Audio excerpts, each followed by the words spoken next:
بسم الله الرحمن الرحیم. الحمد لله و الصلاة و السلام علی رسول الله صلی الله علیه و سلم. برادرای محترم، السلام علیکم و رحمت الله و برکاته. در هفته گذشته ما شما در درس‌های عقیده شروع کردیم. بخش‌های مقدماتی درس عقیده بود که چند مقدمه را سرش صحبت کردیم و امروز درس اول عقیده شروع میشه. بعد از مقدمه درس اول عقیده امروز بخیر شروع میشه و ما تقاضایم از برادرایی بود که چون عقیده بسیار مهم است و رسول اکرم صلی الله علیه و سلم تقریبا 13 سال مکمل اما آغاز دعوت خدا فقط به عقیده تخصیص داده بود و مشکلی که امروز ما شما در افغانستان داریم و را گفتم خدمتتان که مشکل ما در افغانستان چرا زیاد است، به خاطر ازی که در افغانستان مردم فقه میخوانند. اول از فقه شروع میکنن، باز که کمی فقه را خواند از شعر شروع میکنن، شعر میخوانند، باز فقه میخوانند. و طبعا وقتی که انسان از درسای خود از شعر و از حافظ شیرازی و از گلستان و از 5 کتاب و از این گپا شروع کرد، ای از امروز اول در ذهنش مثل سنگ واره میشینه، ذهنشین میشه. خصوصا اطفال. عرب ها یک مثل دارن میگه علی علم فی الصغر کالنقش فی الحجر. علم در خردسالی مثل از این واره است، مثل که انسان در سنگ نوشته کرده باشه. وقتی که از آغاز انسان تهدا به غلط ماند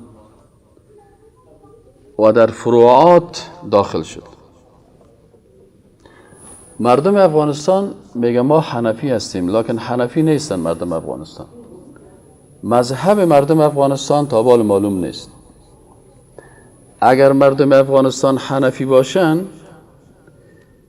امام ابو حنیفه رحمت الله علیه که رئیس مذهب حنفی است، رئیس شو است دیگه، پایان باز شاگردایش است. او خودش علوم به دو بخش تقسیم کرده. یکی فقه اکبر میگه و یکی فقه اصغر. اولین کسی که می اصطلاح استعمال کرده و نام کتابش است فقه اکبر. اعتقادات فقه اکبر میگن. یعنی فقه، اگر ما شما علوم اسلامی رو تقسیم بکنیم به فقه اکبر و فقه اصغر، یعنی میگیم یکی دانش بزرگ است. فقه به معنای دانش است. پس دانش بزرگ ایره امام صاحب ابو حنیفه نام گذاشته و گفته که فقه اکبر یعنی اعتقادات. و دیگه نماز و روزه و حج و زکات و معاملات و قصاص و حدود یاره کلش به نام فقه اصغر میگن. ما مردم افغانستان فقه اکبر هیچ نمیخوانیم و فقه اکبر یعنی اعتقادات تنها در مدارس کسی که تخصص داره او میخوانه. و ای کسای دیگه که مثلا ما مسلمان هستیم، ما عقیده خود از کجا میگیریم؟ ما به عوضی که فقه اکبر از اعتقادات شروع میکنیم بر طفلای خود. بعد از اینکه قرآن شریف خوان، باز 5 کتاب حافظ شیرازی و در حالی که در حافظ شیرازی در اشعار و ابیات از او اصطلاحات استعمال میشه که ما اجازه نداریم از نگاه عقیده که اصطلاحات ما استعمال بکنیم. پس این طفل بیچاره که روز اول اشعار حافظ یاد گرفت و 4 کتاب و 5 کتاب یاد گرفت، که حتی اگر شما امو 4 کتاب و 5 کتاب دقیق، علمایی که تحقیق کردن گفته مؤلف ازی یک اهل سنت نیست، هیچ اهل سنت مؤلفش نیست. پس ما تهداب عقیده خدا آنچه که علمای اسلام، پیغمبر ما 13 سال فقط درس عقیده داد و ما 13 هفته عقیده نمیخونیم. پرسان بکنین از پدرایتان و پدرکلانایتان و کاکا و ماماهایتان، ریش سفیدای بزرگ و محترمی که در افغانستان هستند، از اینا شما یک سوال بکنین که آیا شما یک 13 هفته کسی برای شما درباره عقیده صحبت کرده؟ میگه نه والا بچه. من خودم بالفعل دیدم. خیلی چی خواندی؟ حافظ خواندیم. چی خواندی؟ والا 5 کتاب خواندیم. چی خواندی؟ خلاصه خواندیم. از عقیده چی خواندی؟ هیچ چیز نخوانده. پس اینا وقتی که مسئله عقیده مطرح میشه، چون در ذهنی از او از طفولیت اشعار حافظ شیشته، او شعر سنگتراش شیشته که سنگتراش که موسی علیه السلام روبرو شد و موسی علیه السلام دل از او از دین العیاذ بالله سیاه کرد. پس در ذهنی از او این شیشته که پیغمبر سنگتراش از موسی علیه السلام که رتبهش پیش خداوند بسیار بلند بود. این حال چطور میتونی عقیده از رو اصلاح کنی؟ مشکل است. مشکل است که تو بر از اون نفر قناعت بیتی که نه، قل هو الله احد الله الصمد لم یلد ولم یولد ولم یکن له کفوا احد. مشکل است بر از بوی که این پیغمبرا تلک الرسل فضلنا بعضهم على بعض منهم من کلم الله. اینا وقتی که تو میای سر پیغمبر گپ میزنی، این خب فضیلت عالی و پیغمبر معصوم است. چطور یک پیغمبر معصوم دل یک نفر از اسلام و از دین سیاه میکنه؟ این گپ مخالف عقیده هست. پس زو برو جانب مقابل قناعت دادن نمیتونی. چرا قناعت دادن نمیتونیم؟ علتش چی است؟ علتش ما قناعت دادن نمیتونیم به خاطر ازی که در ذهن از او العلم فی الصغر کالنقش فی الحجر. این چی شده؟ امو در خردسرگی که در ذهنش همی اشعار و ابیات و کست ها ماندگیست و شنیده و گریان کرده، حال چه قسم این نقش سنگ پاک بکنه. از این خاطر من کورس عقیده را شروع کردم و از برادرها تقاضا کردم که برادر عزیز، در کورس عقیده دست خالی نبیا. گوش گرفتن خالی برای تو کافی نیست. تو باید پیشت قلم باشه، پیشت کتابچه باشه و فرمول های اساسی عقیده را باید حفظ بکنی. فرمول بسیار بزرگ عقیده را باید حفظ بکنی. اگر حفظ نکنی برای تو مشکل پیدا میشه. ببینید در قرآن عظیم شان بعد از پیغمبرها یگانه شخصی که پیغمبر نبوده او را الله من حیث یک شخص بسیار بزرگ معرفی کرده و بر از او گفته حکمت دادیم، شخص بسیار حکیم بوده، حضرت لقمان است. ولقد آتینا لقمان الحکمة ان اشکر لله ومن يشكر فإنما يشكر لنفسه ومن كفر فإن الله غني حمید. الله میگه که ما برای لقمان حکمت دادیم. حکمت لقمان در چی بود؟ وقتی که او برای پسر خود وعظ میکنه، از کجا شروع میکنه؟ برش میگه یا بنی، ای پسرک من، لا تشرک بالله، به الله کسی را شریک نساز. به الله کسی را شریک نساز. ان الشرک لظلم عظیم. یک انسان حکیم، یعنی الله چرا او را سبحانه و تعالی، چرا حضرت لقمان علیه السلام چرا حکیم معرفی میکنه؟ به خاطر ازی که بر ما شما میفهمانه که ما بر از او حکمت دادم، پس شما نصیحت های یک انسان حکیمی که الله به حکمت از او مهر تایید گذاشته، شما از نصیحت های از او استفاده بکنین. خب پس شما گپای از او رو بیهوده نگیرین. انسان حکیم است و الله میگه حکیم است، دیگر حکمتشان ضعیف است. خب این انسان حکیم وقتی که دعوت شروع میکنه، از کجا آغاز میکنه؟ برای پسر خود. برای پسر خود میگه که یا بنیه، ای پسرک من. اولین نصیحت یک پدر مهربان برای اولادش چی است؟ با کلمات بسیار شیرین، نه با غال مغال و دشنام و چیز. برش میگه ای پسرک من، ای پسر شیرین من، ای توت جیگر من، لا تشرک بالله، با الله کسی را شریک نساز. این شرک لظلم عظیم، شرک گناه بسیار بزرگ است. خب اول از اینجا شروع میکنه، به خاطر ازی که اولاد خود از اعتقادات شرکی تخلیه بکنه، ذهن از او رو پاک بسازه. اون روز یک چند نفر میمانه خانیم آمده بودن، یک کسی گفت استاد مثلا دایی چی مشکل است که یک نفر در زیارت بره و از زیارت بر زیارت بوده که تو واسطه شو یا تو خودت یا یک کسی مستقیما یا غیر مستقیم بر زیارت میگه بر من بچه بتی، یعنی از نگاه عقیده چی مشکل داره؟ او نظر خود گفت. من گفتم راستی به نظر شما هیچ مشکل نداره، اما اگر تو در فرمول اعتقادی رپرتی مشکل داره. فرمول اعتقادی چی هست؟ گفتم فرمول اعتقادی هست که خالق الله هست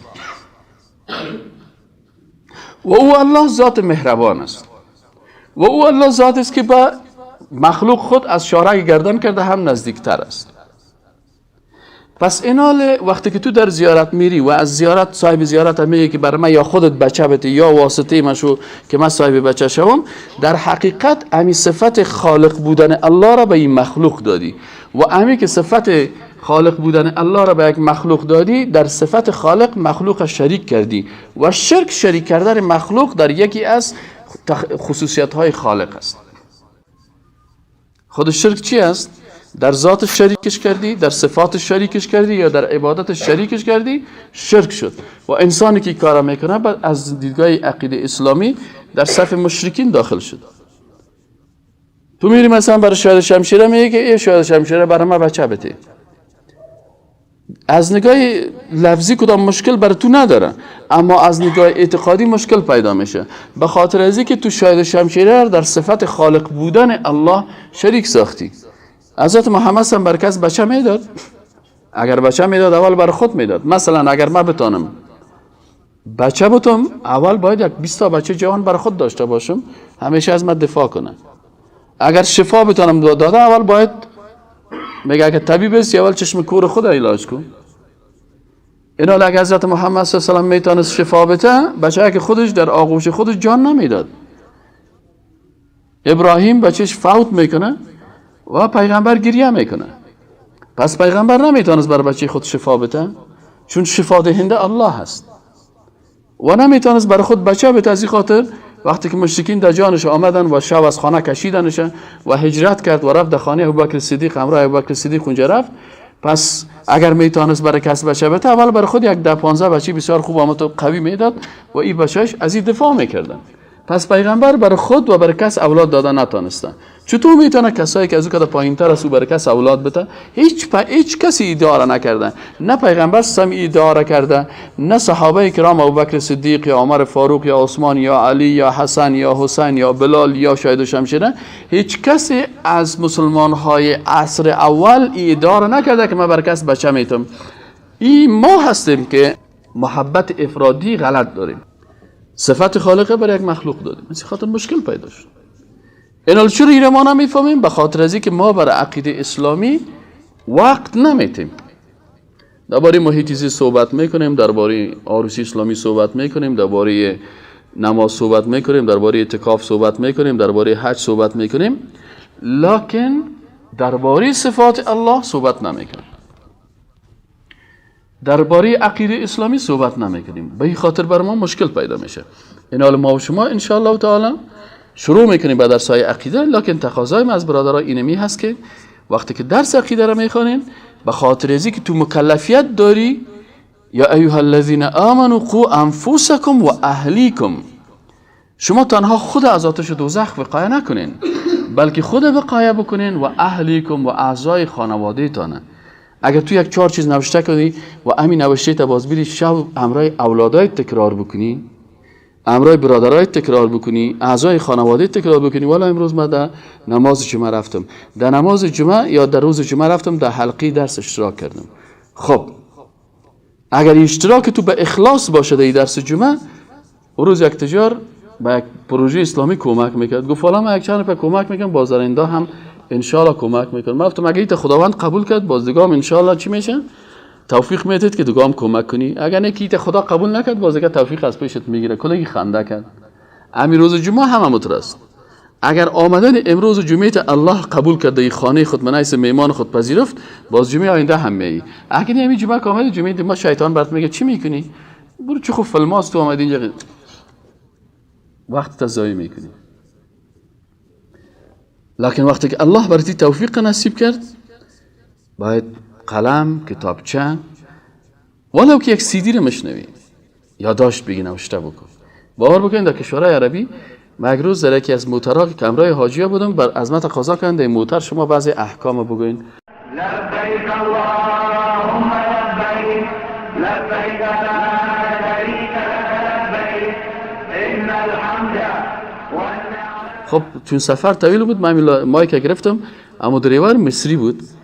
من صحبت کردم میرفتم دیدم که امی دریور مصری امی کلمات وقتی که من میگفتم در حالی که فارسی نمیفهمید، وقتی که آیت میخواندم باز کتم می انگشتای خود و من الناس من یقول بازی تو کتکل که خودم کشی میکرد آمنا، باز میگفت آمنا بالله و بالیوم الاخر و بروز آخر. من دیدم که همراه من ای با می انگشتای خود با می حرکتای خود امی کلمه و کلمه را محاسبه میکنه. گفتم سبحان الله، اینی مردم است که واقعا از درس و از چیز ایناله اهمیت آن چیزا که درک بکنیم باز ضرورتشه، باز ما میتونیم. از این خاطر در درس عقیده همیشه ما تکرار میگیم است که برادرای عزیز باید دست خالی به خاطر از نمیاریم که اگر یادداشت داشتی بازی یادداشت کمک میکنه تو را که منیس یک دعوتگر مسلمان در یک مجلس دیگه باز همین کلمات اونجا تکرار کنی. اگه کدام چیزی یاد رفت فورا از اون سهل میکنی و میگی والا این کلمه، پس تو تا نیستی که خدا یک دعوتگر خوب اسلام بسازیم.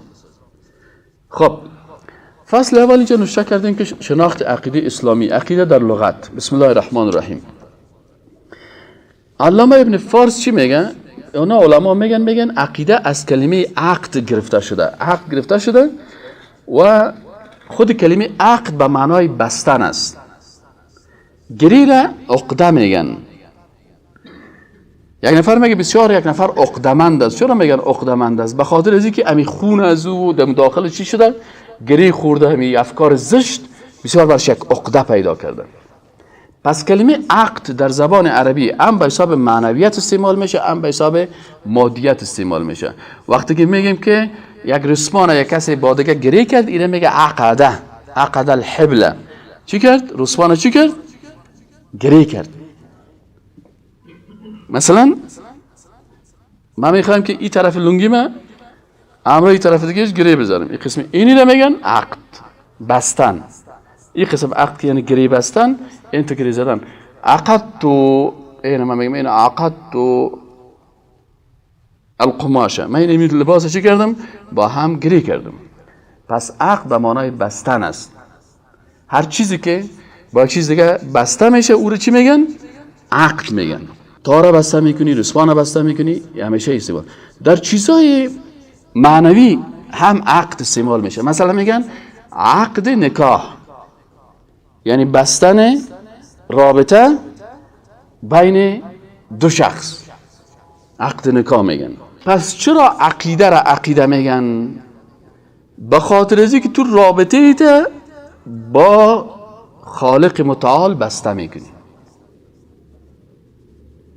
اینا کسی که درس عقیده نخوانده رابطهش با خالق بسته هست یا نیست؟ نیست. پس او همیشه مخالف عقیده است. از این صفت خدا که گپ زدی کتت مخالفت میکنه، از توحید عبادت گپ زدی کتت مخالفت میکنه. چرا؟ چون او عقیده در درسای عقیده نشیشه، از این خاطر رابطهش با خالق بسته نیست. از این خاطر عقیده را عقیده میگن. به خاطر ازی که کسی که درس عقیده میخوانه، در مجلس عقیده میشینه و عقیده خدا مطابق قرآن و سنت میسازه، رابطه خدا مستحکم بسته میسازه. با کی؟ با خالق متعال. از این خاطر اینا عقیده میگن.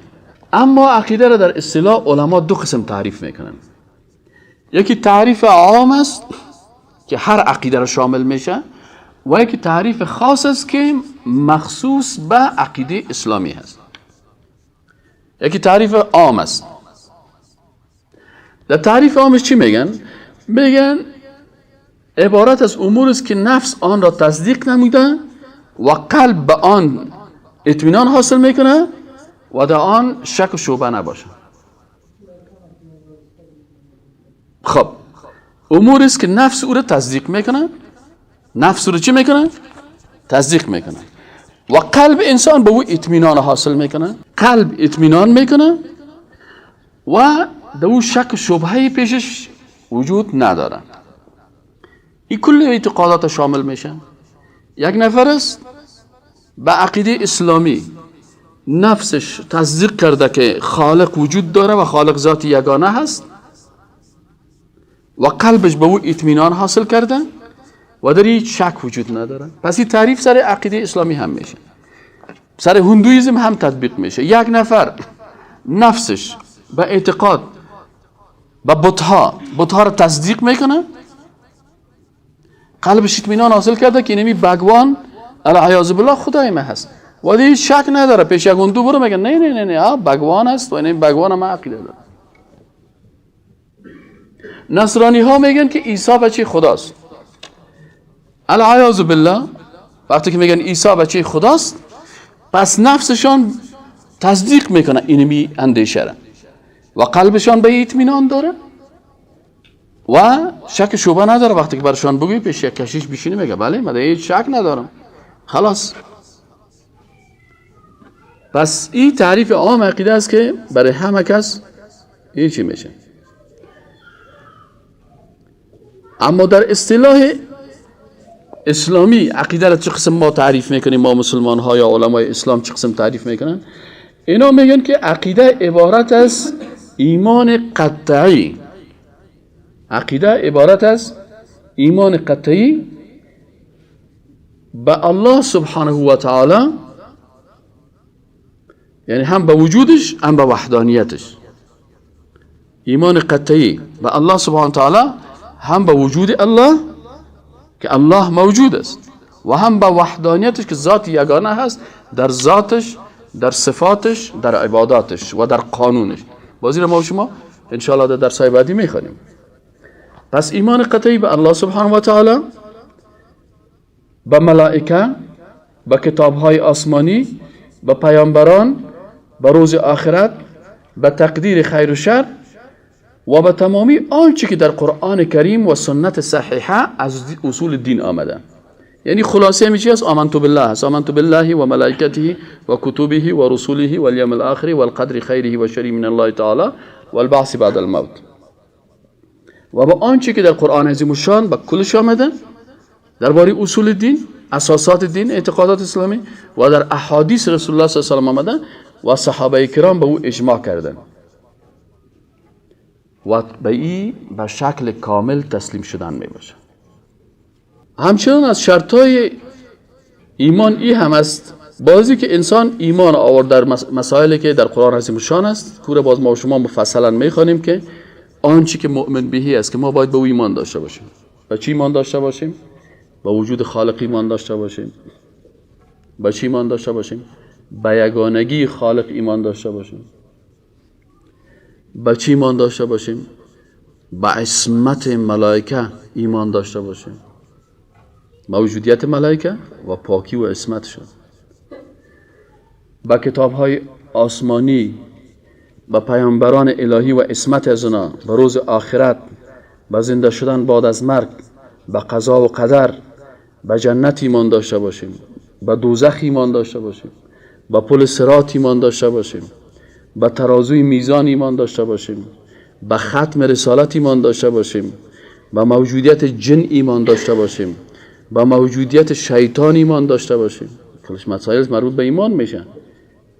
به ایمان داشتن مهاجرین و انصار ایمان داشته باشیم. اینا کل این چیزهای است، مسائل است که در قرآن آمده که بدون از ایمان انسان صحیح نمیشه. نقطه دیگه چی است که اینمی ایمان با رضایت قلبی باشه. شرط دیگه چی است که باید ایمان با چی باشه؟ رضایت قلبی باشه. مثلا در بعضی اوقات ما دیدیم در افغانستان یک روز یک گندود یک جای شیشته بود، برش گفتن بخوان کلمه را، گفت والا به خدا ایمان دارم، لا اله الا الله. لفظاً گفت دیگه. ما شیشته بودیم، بچه ها جوانا وقت مثلا خورد بود، کل بچه ها گندود را گفتن تو بخوانی کلمه را، گفت وای چرا که این کلمه را، والا من یاد دارم به خدا ایمان دارم، لا اله الا محمد رسول الله. چند دفعه خواند. اما امی ایمان ازی در لفظ بود، رضایت قلبی. اگر رضایت قلبی وجود میداشت لنگوی اندوگری خدا چی میکرد؟ اوسو میکرد و او رو به مسخرگی در دان دکان نمیگفت، میرفت در مسجد حداقل به مردم میگفت برادر ما باور دارم این علامت رضایت است. توجه شده؟ اما یکی در دکان بر 4 نفر گفت چی شد؟ پس رضایت. از این خاطر میگم فلا و ربک، الله سبحانه و تعالی قسم یاد میکنه، قسم از به پروردگارت که لا یؤمنون، ایمان ندارن که حتی یحکموک فیما شجر بینهم، تا که تو را حکم قرار ندارن در اختلافات خود.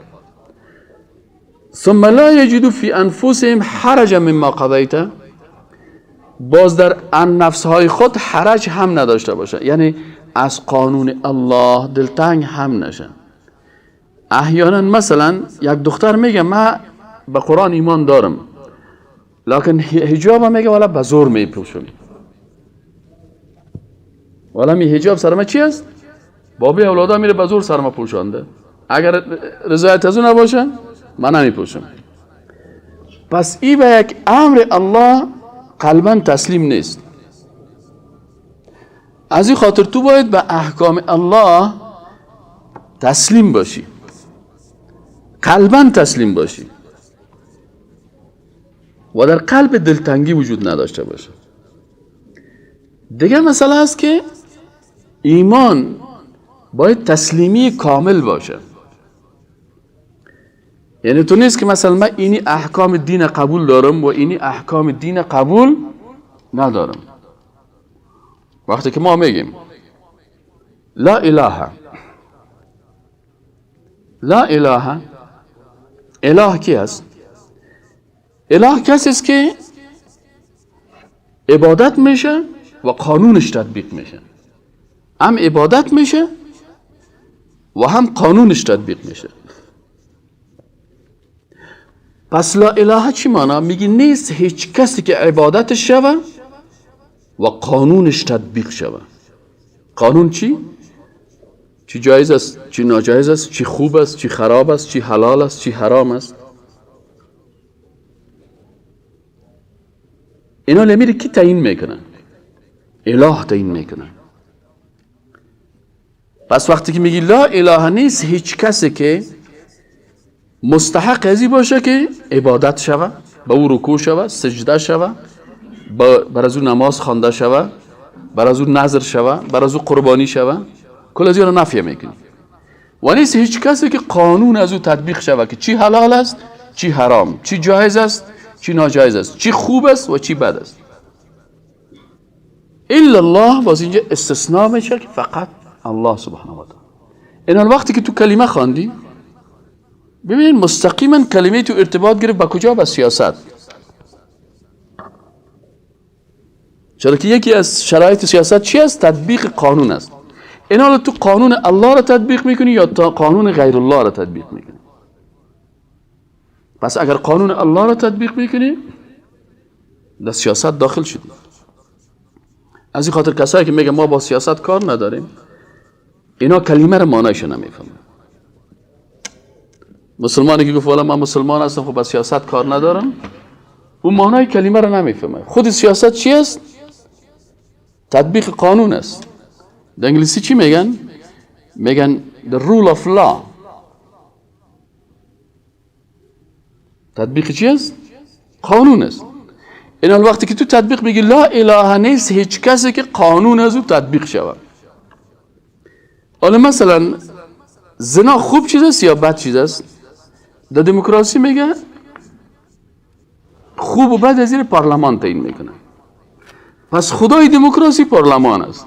اله پارلمان دموکراسی کی است؟ کسایی که به دموکراسی ایمان دارن میگه ما به دموکراسی باور داریم، اونا خدایشان کی است؟ پارلمان است. پارلمان فیصله میکنه که شراب حلال است یا شراب حرام است. یعنی شما بسیاری وقتا یک بار از مسلمان ها یاد نگیرین، از کافر ها یاد بگیرین امی دموکراسی رو. ما به هندوستان رفتیم، هندوستان رئیس یکی پانتون ها، چون ما استادای پانتون بودیم 20 نفر استادای پانتون، رئیس یکی از پانتون هاش ما را دعوت کرد، گفتم شما میمان ماستیم. امی استاد پروفسور از اینا که ما را دعوت بر ما اعلان کرد، بعد از یکی از استادای ما گفت پروفسور گفت من یک پیشنهاد دارم. گفت بفرمایید بگوین پیشنهادتانه. سعی کنین معنای لا اله الا الله را چه قسم با آدم باید بفهمن. برش گفتن که پروفسور ما مسلمان هستیم، اکثر در مجلسایی که شما ما را دعوت کردین در سر میز شراب بوده. ما گفته که شراب حلال است و پارلمان ما این را تصویب کرده، پس در هندوستان شراب سر میز باید باشه. ما نمیخوایم قانون خود تبدیل بکنیم. این حالی که شما نمیخورین، ای که تو خوش نداری یا تو مسلمان هستی it is not my business. we believe on democracy. ما باور داریم، یعنی believe چی؟ ما عقیده داریم به دموکراسی. پس این حال شراب حلال است یا حرام از دیدگاه کلمه این اله تعیین میکنن. ما میگیم که لا اله نیست کسی که برای ما خوب و خراب و حلال و حرام تعیین بکنه الا الله. الله تعیین کرده، خلاص الله برای ما تعیین کرده که شراب حرام است.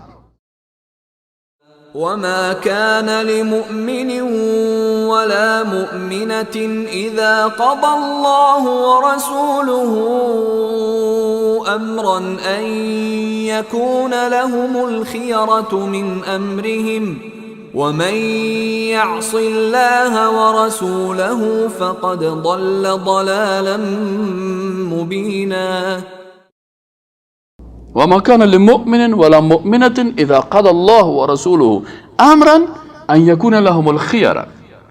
قرآن میگه که نیست بر یک مرد مسلمان و بر زن مسلمان اختیار وقتی که الله و رسولش یک چیز رو فیصله کرد، بازی اختیار مسلمان نیست بر مؤمن و مؤمنه. اگر تو مؤمن هستی ایمان داری خلاص مؤمن تسلیم هستی. مسلمان اسلام چی معنی؟ یعنی تسلیم. پس تو تسلیم هستی که آنچه که الله و رسولش فیصله کرده دیگه ما اختیار نداریم، چون اله ما الله هست. الله توسط رسولش برای ما رسانده کلام خدا و گفته که شراب حرام است. همین نقطه را چند نفر میفهمه؟ از این خاطر بسیاری کسایی که عقیده نمیخوانن برش میگه که ما دموکراسی یک چیز خوب است، مثلا خوب لنگی کتام داره، شیخ الحدیث هم است، اما معنای لا اله الا الله را نمیفهمه و معنای دموکراسی را هم نمیفهمه. انگلیسی نمیفهمه که what is the meaning of democracy. اگر انگلیسی میفهمید و حداقل از یک تو آمدی مثلا یک چیزی هست، یک بوتل آمده از خارج، تو از دل خود میگی عوض نه، تو پشت بوتل بخوان کمی کرباوی که تو میخوانی دیگه چی گت است. بسیاری کساس هم قوطی های خارجی که آمد برش گفت انرژی یا فلانی یا فلانی، اما تو سرش آواز کرده میره و بالا کرده میره. اما آدمی که یک کمک دیگه شرایط باید تو عالم دین اول باید انگلیسی رو نه به خاطر از اینکه ترجمانی امریکایی را بکنه، انگلیسی رو یاد بگی به خاطر از اینکه از شر امریکایی خدا نجات بدی، از شر کافرها خدا نجات بدی. بفهمی که یعنی چی میخواین بگوید. پس اگر تو انگلیسی یاد داشته باشی و دیکشنری در پیشت باشه، وقتی که یک چیز رو برات آوردن خواندی، بازو برات نشون میکنه که این بسیار خوب چیز است، لکن 3% شراب داره. در بعضی از چیزا نوشته کردن، دروغ نمیگن، 3% شراب داره. دینی حتی 0.5% الکل است. دینی خوردن اینقدر الکل است. این حال وقتی که اگر تو انگلیسی رو بفهمی و این رو درک بکنی که 3% الکل داره، باز هر مشروب عاجل که در بازار پیدا شد بالا نمیکنی و نمیخوری. اول میخوانی باز از اون و دیگه قسمت ما محاسبه میشیم. و باز وقتی که در کتابای اسلامی وقتی که آمدی خواندی که در این بوته در این قوطیگه که اینجا آمده و از خارج آمده و اینجا توزیع میشه نوشته 3% شراب، میایم باز کامپیوتر خود از دیدگاه اسلامی آیا شراب یک پیکش بخوری حرام است، یک گلاس بخوری حرام است، یا یک بوتلش بخوری حرام است، یا میگه که نه آن چیزی که یک بوتلش حرام است یک قطرهش هم چی است؟ خلاص مشکل حل شد. پس باید با این مقایسه بکنی، ایره با این تا که ایمانت حفظ بکنی. حالا بعضی کساس قرآن هم میفهمه بوتلا رو نمیشناسه، قرآن هم میفهمه فقه رو میفهمه، لیکن از این خبر نداره که مرغی که از برازیل در افغانستان میایه، آیا در برازیل امروز اونجا قانون اهل کتاب است و یا قانون دموکراسی که در اونجا نو ریلیجن؟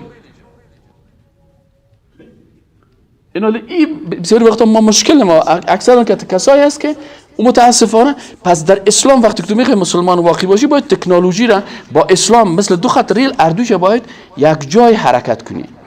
اما از ساینس بفهمی، اما از فقه واقع در عصر چی واقع میشه امیر معلومات داشته باشی و اما از قرآن و سنت معلومات داشته باشی. او کسی که از قرآن و سنت خبر داره لکن واقعی که امروز در جهان چی گپ است نمیفهمه، این خودش از دین خارج میشه. فتوا میده بخورین گوشت. امیال چقدر از مولوی صاحبای هستن متاسفانه که می گوشتایی که از برزیل میایه، از چین میایه، از خارج میایه، میگن بخورین، خودش هم 6 تا بخورین، نفس حلالت، بسم الله بگو بخور، ماشم چی بگو بخور، خلاص. خیسر شراب هم که از خارج آمدن هر چی که بسم الله گفتی حلال میشه. بعضی کسا همین نظر دارن که سر هر چیز بسم الله گفتی حلال میشه. خب سر حرام 16 دفعه هم که بسم الله بگی حلال نمیشه. ایناله مشکل چی است؟ که نمیفهمه. وقتی که نفهمید بسیاری کساست مرغا را میگه که بخورین. چرا؟ میگه که اما اگر تحقیق کنه، یک تلفن کنه به سفیر برزیل و برش بگوید و یا حداقل امروز خود اینترنت است. ما مشکل ما است که به اینترنت دسترسی نداریم. و عالم دین و مفتی اسلام و متخصص اسلام اول باید در اینترنت دسترسی داشته باشه. فوراً یک ایمیل روان میکنی، یک پرسان میکنی از برزیل، از شرکت برزیل که شما چقدر؟ میگه ما سال روزانه 170 تن تولید داریم. مرغ بله. میکشین؟ ها میکشیم. چه قسم میکشین؟ با الکتریس کت برق میکشیم. یک از در لندن گوشت میخریم، باز گفته بود کلی مرغ هم است. گفتی خب کلیش است. گفته تا کلیش چی نقصه است دیگه؟ گفته نه ما نمیخوریم. چرا نمیخوریم؟ شما دیوانه هستین نمیخوریم. گفتی قطع نشده. چرا قطع شد؟ او انگلیسی برازی میگه چرا قطع شد؟ What is the problem؟ قطع برق کشتیمش، خوب شستیمش، خوب پاک صفا جورش کردیم، هیچ میکروب کثافت هیچ چیز نداره. این خلاص بگی با خود چی گفت؟ اینا رو خو واقعیت هم میگه. اما ما تو خبر نداریم که آیا در اونجا هست. از این خاطر بسیاری وقتا مثلا وقتی که میگیم لا اله اله کسی است که قانونش تطبیق میشه. اما بسیاری پارلمان ها هست همجنسگرایی را پارلمان تایید میکنه نمیکنه. امروز اخبارایش هم هست فعلا خوب است، خبرهای گرم است که در فرانسه و در فلانی جای در فلانی جای سر از این مظاهرات و جنجال ها و مشکلات است. خب کسی که همجنس بازیگرایی را در اون مملکت حلال قرار میده، جایز قرار میده، الهشان شد نشد. ما تو چی میگیم؟ لا اله نیست. از این خاطر در آیت قرآن چی میگه؟ و من یکفر بالطاغوت. ما بسیاری وقتا در سوالای امتحان پانتون میاریم میگیم مسلمان قرآنی کی هست؟ مؤمن قرآنی رو بر ما تعریف کنید. اگر ما اصلی آیت بر ما نشته کرد میگیم صحیح است، اگر دیگه چیز گفت فضل خود میگیم نه غلط از جواب. چی میگن؟ و من یکفر بالطاغوت. اول به کی باید کافر شوی؟ به طاغوت. طاغوت کی است؟ کسی است که ضد قانون خالق قانون میسازه. کمونیسم طاغوت اساس. این طاغوت احیانا فرد میباشه، احیانا یک گروه و یک فکر و یک اندیشه میباشه. طاغوت یا یک شخص میباشه مثل فرعون. فرعون یک طاغوت بود، هامان یک طاغوت بود، نمرود یک طاغوت بود و شداد یک طاغوت بود. ان من یکفر بالطاغوت و یؤمن بالله. اول با کی باید تو کافر شوی؟ به طاغوت. هر کسی که قانون ضد قانون الله میسازه. دموکراسی قانون ضد قانون الله هست، چون اینجا حکم مردم است، توسط مردم، بالای مردم. قانون مردم میسازن، قانون قرآن نیست. اول باید با کمونیسم کافر شوی، اول باید با سوسیالیسم کافر شوی، اول باید با کپیتالیسم کافر شوی، اول باید با نشنالیسم کافر شوی. و من یکفر بالطاغوت، این طواغیتی که به شکل یک اندیشه هست یا به شکل یک فرد است، به این کافر شوی. و یؤمن بالله، سپس به الله ایمان آورد. فقد استمسک بالعروة الوثقی. او وقت به عروة الوثقی که قرآن است چنگ زدن. پس مسلمان قرآنی کی است که اول به طواغیت چی شود؟ کافر شود. و از این خاطر اول به طاغوت چه قسم کافر میشه که میگی لا اله، نیست هیچ کسی که صلاحیت داشته باشه که این قانون بسازه ضد قانون الله. هیچ کسی مستحق ساختن قانون نیست و هیچ کسی مستحق عبادت نیست. کلش نفی میکنی، کلش نفی میشه. بعد از او اثبات میگی الا الله، بغیر از الله سبحانه و تعالی. فقد استمسک بالعروة الوثقی. و شرط دیگه چی است که آنچه که به او عقیده داری به او عمل بکنی. شرط دیگه چی است؟ آنچه که به او عقیده داری به او عمل بکنی. چه قسم عمل بکنی؟ من عقیده دارم که قرآن یک کتاب مقدس است. کلام الله هست، به این باید عزت شود. پس اگر یک کسی قرآن در کثافت دانی میپرته، این باز مؤمن گفته نمیشه. چرا؟ با آنچه که عقیده داره. ما میگیم که سجده فقط برای الله هست، بازی میره برای مرشد خود سجده میکنه. رکوع فقط برای الله هست، این میخواد برای قبر رکوع میکنه و سجده میکنه. نظر عبادت است، لا ایاک نعبد و خاص پروردگار عقیده داره، لکن عملا میره نظر به نام یک شخص میگیره. پس اینجا باز به این عمل نکرد. پس با آنچه که میگه به این باید عمل بکنه. سبحان ربک رب العزة عما یصفون و سلام علی المرسلین و الحمد لله رب العالمین. اللهم ربنا آتنا في الدنيا حسنة وفي الآخرة حسنة وقنا عذاب النار.